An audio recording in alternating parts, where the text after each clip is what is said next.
Talvez você tenha feito constantemente estas perguntas. Onde posso encontrar refúgio num mundo cheio de conflitos? Ou, como e onde posso encontrar força para vencer nesse mundo que oferece tantas derrotas? Acompanhe agora com o pastor Edson Bruno mais um programa Encontro com a Palavra.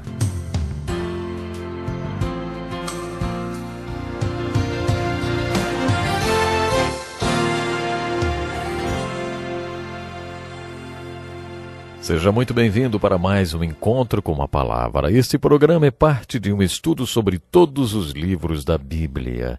Iniciamos esse curso com o livro de Gênesis, o primeiro livro da Bíblia. Já estamos no Novo Testamento e concluímos o estudo dos 3 primeiros evangelhos, Mateus, Marcos e Lucas, conhecidos como os evangelhos sinópticos, por possuírem conteúdos semelhantes.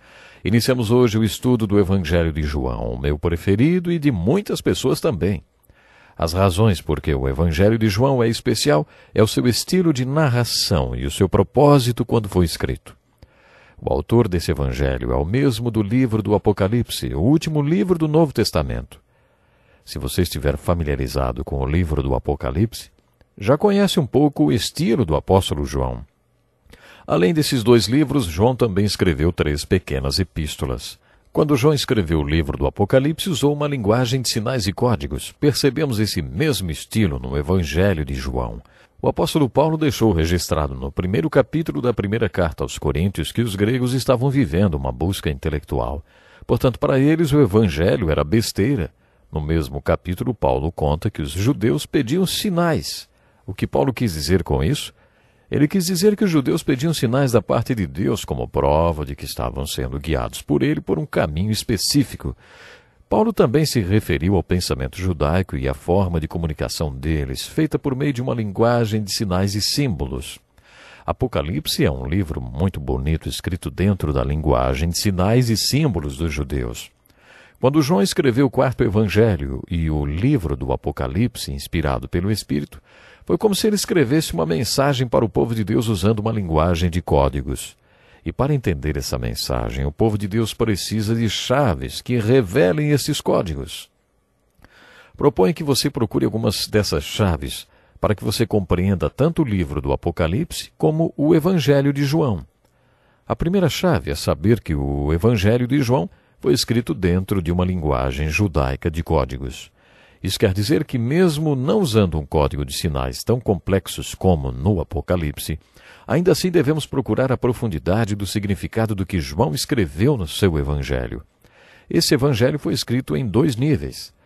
Uma simples criança pode compreender o primeiro nível. Eu mesmo ensinei meu primeiro filho a escrever através do primeiro capítulo do Evangelho de João, de tão simples e compreensível que ele é.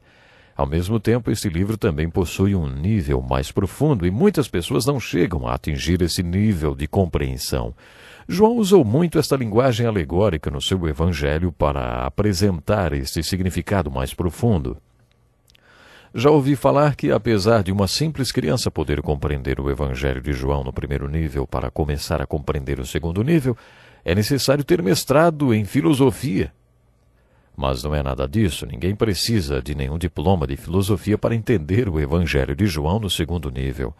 Aliás, o Evangelho de João é o meu preferido justamente por causa do segundo nível, por causa da alegoria e da inspiração da linguagem espiritual de código. Uma outra chave que serve para revelar o código da mensagem do 4º Evangelho é perceber que esse é o único livro da Bíblia dirigido aos incrédulos. O apóstolo Paulo, na sua segunda carta a Timóteo, no capítulo 3, versículos 16 a 17, ele afirmou que o propósito da Bíblia é que o homem de Deus seja apto e plenamente preparado para toda boa obra. Portanto, a Bíblia não é dirigida ao incrédulo, mas ao crente em Deus. Deus tem uma mensagem para o incrédulo e essa mensagem é: creia no Evangelho e arrependa-se. Mas aos que creem em Deus, deu 66 livros santos e inspirados para que se tornem perfeitos e maduros.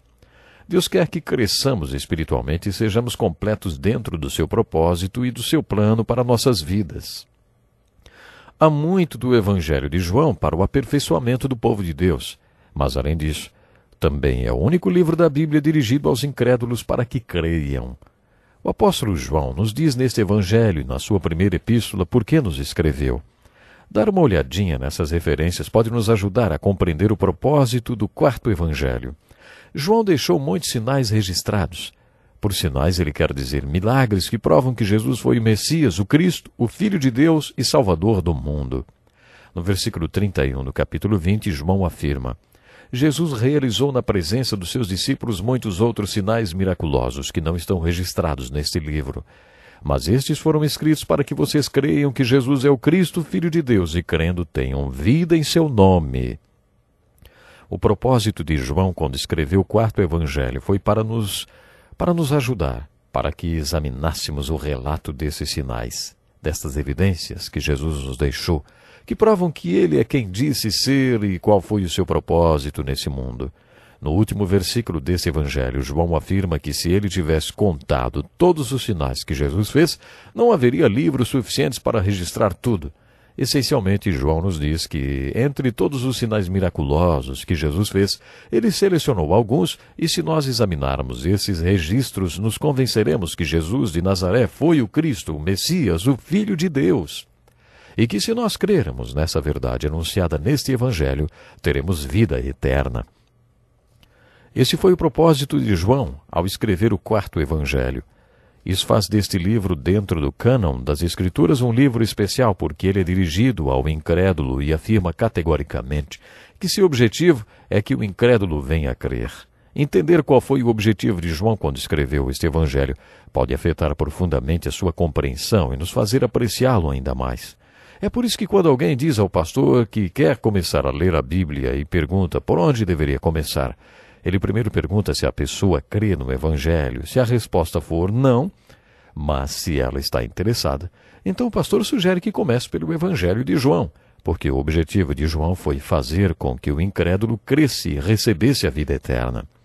Outra chave para compreender o Evangelho de João é perceber que, diferentemente dos outros evangelhos, o de João apresenta uma argumentação sistemática. No geral, os outros evangelhos apresentam a biografia de Jesus e um registro dos seus ensinamentos e de alguns dos seus milagres e curas. Como já falamos, os evangelhos possuem perspectivas diferentes da vida de Jesus na Terra, mas o de João possui uma argumentação sistemática. A questão que ele sustenta nos 21 capítulos do seu livro é que Jesus é o Cristo, Filho de Deus. Ele traça esta verdade em todo o livro, começando do primeiro capítulo, sempre batendo na mesma tecla. João foi consistente e sistemático, reforçando sua argumentação de que Jesus, o Jesus de Nazaré, é o Cristo, o Filho de Deus e Salvador do mundo. Jesus não teve um nome como a maioria das pessoas tem, como, por exemplo, João da Silva ou Edson Bruno. Seu nome era Jesus, mas ele era identificado como Cristo. Quando nos referimos a ele como Jesus Cristo, estamos dizendo que Jesus, o Jesus de Nazaré, é o Cristo. Em grego, a palavra Cristo quer dizer Messias. Quando João diz que Jesus é o Cristo, ele estava dizendo que o Jesus sobre o qual lemos no Novo Testamento é o Messias profetizado no Velho Testamento. O apóstolo Paulo, um rabino antes de se converter, afirma no livro de Atos que, em suas viagens missionárias, ele ia de uma sinagoga a outra, provando aos rabinos judeus pelas Escrituras que Jesus é o Cristo. Em suas cartas, ele afirma que a doutrina básica da Igreja do Novo Testamento era Jesus. Jesus é Senhor. Vou repetir. Jesus é Senhor. Lemos isso em 1 Coríntios 12, 3. No final do Novo Testamento, em sua primeira epístola, João afirma que a doutrina básica da Igreja do Novo Testamento era Jesus é o Cristo. Quando juntamos todas estas informações, chegamos ao que chamo de uma abordagem do Evangelho de João. Por causa dos propósitos de João ao escrever o seu Evangelho, e a fim de o estudarmos, devemos colocar em perspectiva 3 questões. A primeira, quem é Jesus? Segunda, o que é fé? Terceira, o que é vida? No capítulo 21 do seu Evangelho, João afirma que escreveu esse livro para fazer um relato dos sinais miraculosos que Jesus fez para nos convencer que a resposta à primeira pergunta é que Jesus é o Cristo, o Messias, o Filho de Deus. Capítulo após capítulo, João nos afirma das mais variadas e belas maneiras que Jesus é o Cristo, o Messias, o Filho de Deus. Em todos os capítulos desse Evangelho encontraremos a resposta para a pergunta: o que é fé? João declarou que faria este relato a respeito de Jesus para nos convencer de que Jesus é o Cristo, Filho de Deus, e que se acreditarmos nas verdades relatadas neste livro, receberemos vida eterna. Em todos os capítulos, João não está dizendo apenas para acreditarmos na sua argumentação sistemática sobre Jesus. Ele explica o que quer dizer quando nos exorta a crermos na sua argumentação sobre quem Jesus é. O que é fé? O conceito de fé é muito difícil de ser definido. Por isso, em todos os capítulos, João faz ilustrações sobre quem é Jesus e nos mostra o que significa crer que Jesus é o Cristo. Se entendermos e crermos em tudo que João falou sobre quem é Jesus, receberemos vida eterna.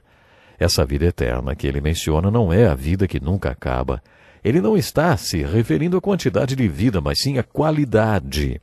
No capítulo 10, versículo 10, João registra as seguintes palavras de Jesus: Eu vim para que tenham vida e a tenham plenamente.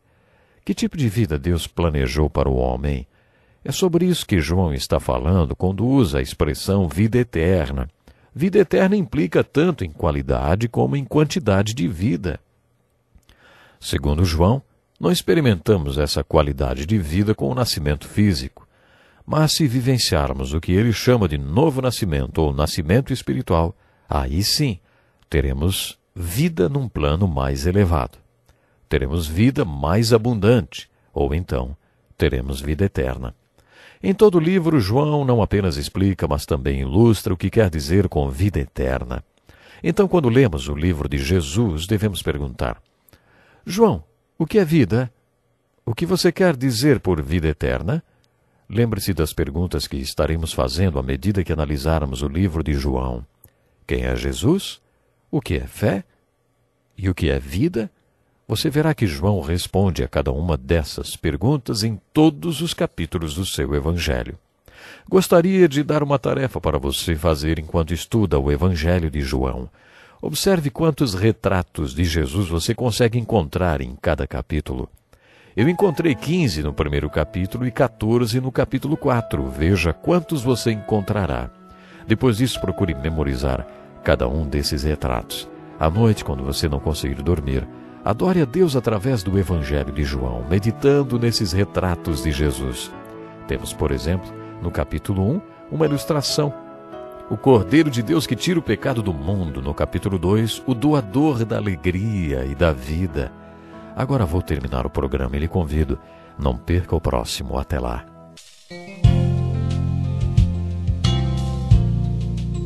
Que lição importantíssima. Obrigado, pastor Edson Bruno. Prezado ouvinte, coloque em prática o que você ouviu aqui.